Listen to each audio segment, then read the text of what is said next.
this camera, there it is. It's a video camera. Everybody knows what a video camera does. It's plugged into a monitor, right? It's looking at you, and it's looking around the room. And now the camera is going to look at the monitor, okay? Now what happens when that happens? You see a monitor within a monitor within a monitor, right?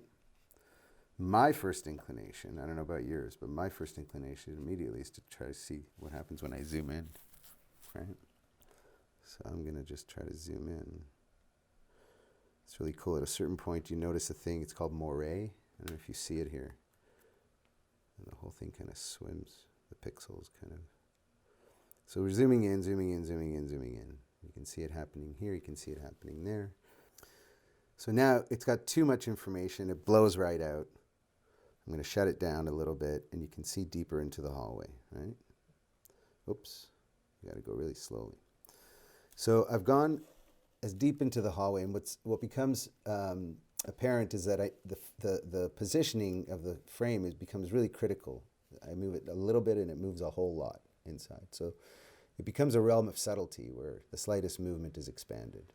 Now, it's not unusual. When you zoom in a camera, it usually does that. It becomes more shaky. So then we go even deeper in, and I'm going to shut it. And then what happens is the laws of physics sort of break down at a certain point, because we have a hallway, which is, it's got all the elements of a hallway, right? All the elements. We've got, it's the same all the way down. The lines continue to be straight, and they just cascade all the way down. But then at a certain point, it breaks down. You get deeper in, and it stops being able to resolve it as straight lines, and it starts to get a life of its own. You can see it sort of starts to come alive. Oops.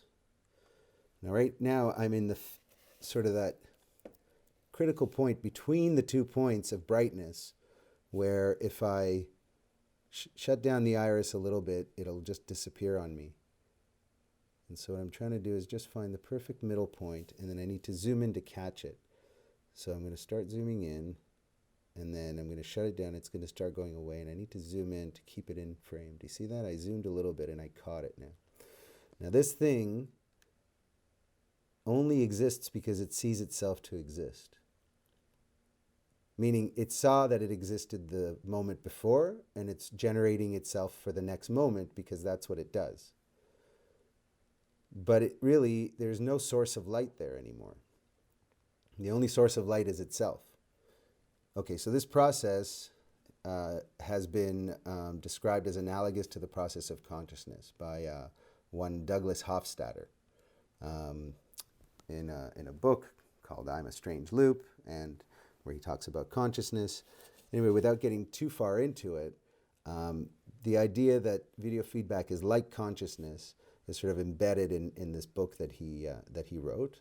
And so approaching it in that spirit, what can we see in video feedback that can then describe consciousness to us? What can we learn from the different aspects of what we see? And the whole point is you got to be focused right in the middle range of brightness, in the middle range of zoom, in the middle range of everything, and you got to find that sweet spot. And you got to kind of ride it. I mean, you can find a perfect fixed thing, but, whoa, I zoomed out by mistake. Zoomed in, zoomed out. Now, when you have nothing here, goodbye, I'm sorry. Okay. Now you have nothing here, and so what happens? This is what I liken to a well-honed mind ready to think of an idea. It's ready to contemplate, it has focus, it's able to reflect an idea, and the spark of an idea starts. And then it exists. And it exists as long as the person bats it back and forth, reflecting on it, feeding it back to itself. And as long as that focus is maintained with attention, like I need to do now, you see.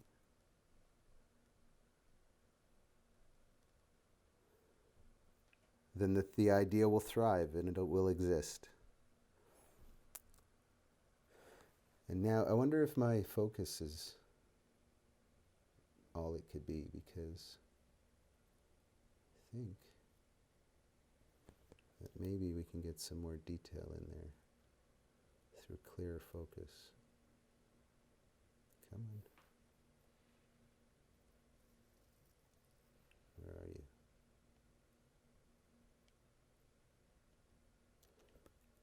Okay, I'm going to close down and zoom in a bit. Let's see what we can find.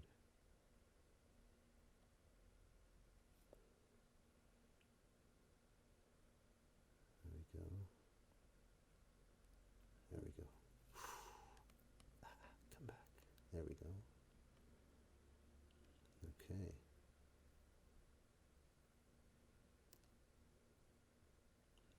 Interesting that it looks like a brain.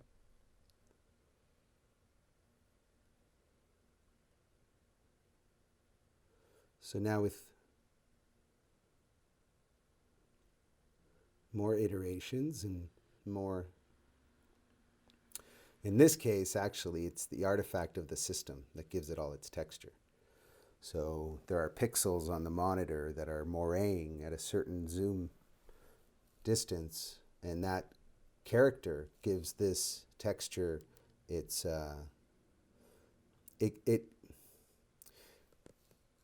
this is the texture that always manifests, but the root of it is the asymmetry in the system, the imperfection. So the character comes from the imperfections in the system.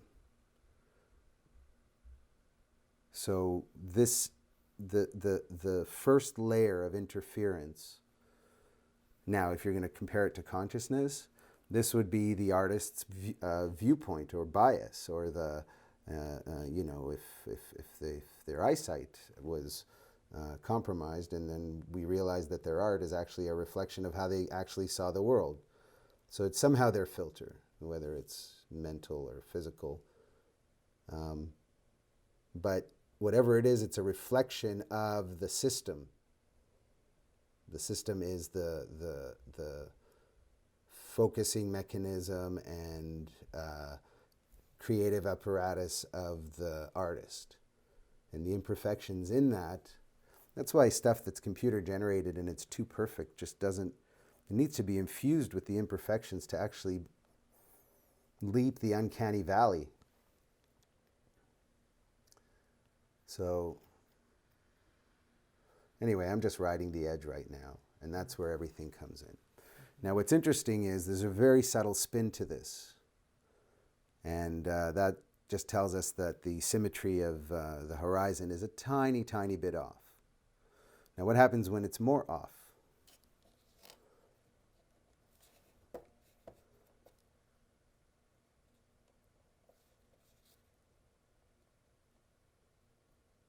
And depending on the angle is the speed of the vortex.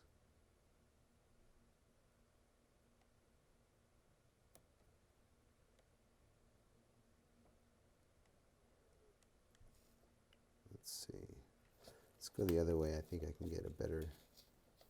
Oh, don't lose it. Okay.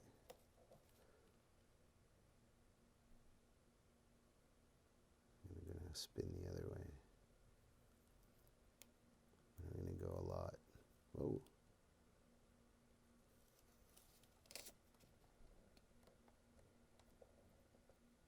So then I'm going to lock this in. Will it stay? Do I have this? I got this. Yeah, you know, having an apparatus that just locks the center point would be really good, but this is good. So now it's spinning, and if I close it down, we're going to start to see the vortices and so on. Now this looks very much like a sun, doesn't it?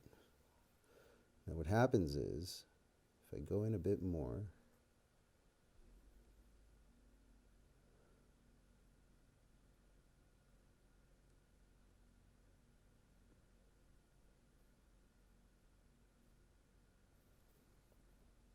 so, whoa, so now We spark it.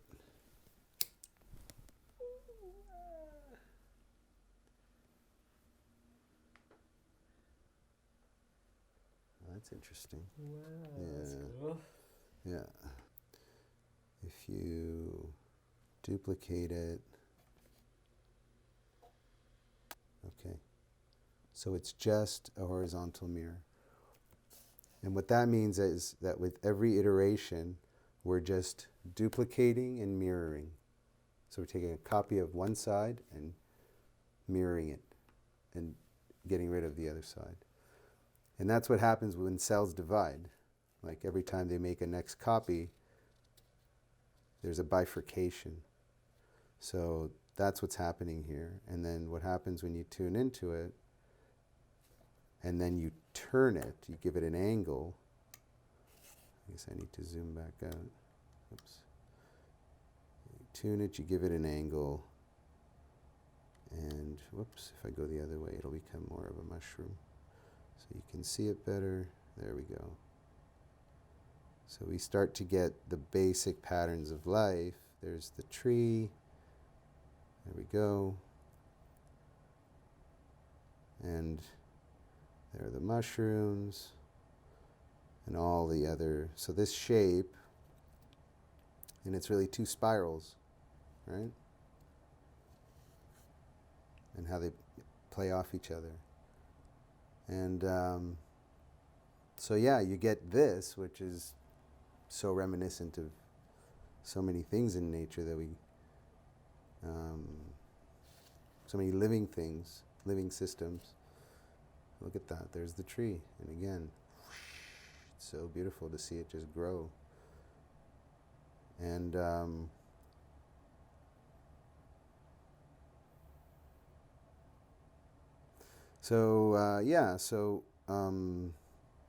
I find that interesting, that if you just add a simple mirroring, it creates all of this life stuff. And then once you go deeper into it, there's plenty to be found with sort of what happens when you zoom even deeper into that, right? What shapes do you get, and what is it reminiscent of? Can't remember. Well, I know it's hard to keep it in place. Whoa. And I love how it's a thing now.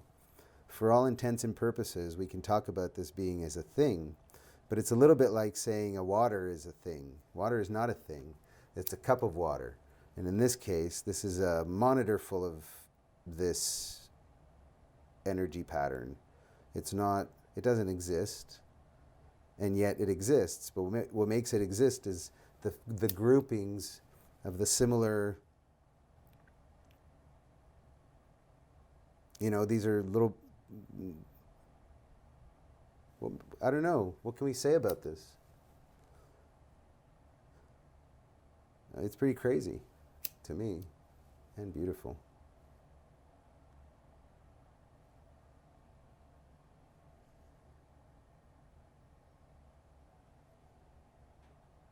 Woohoo! One more.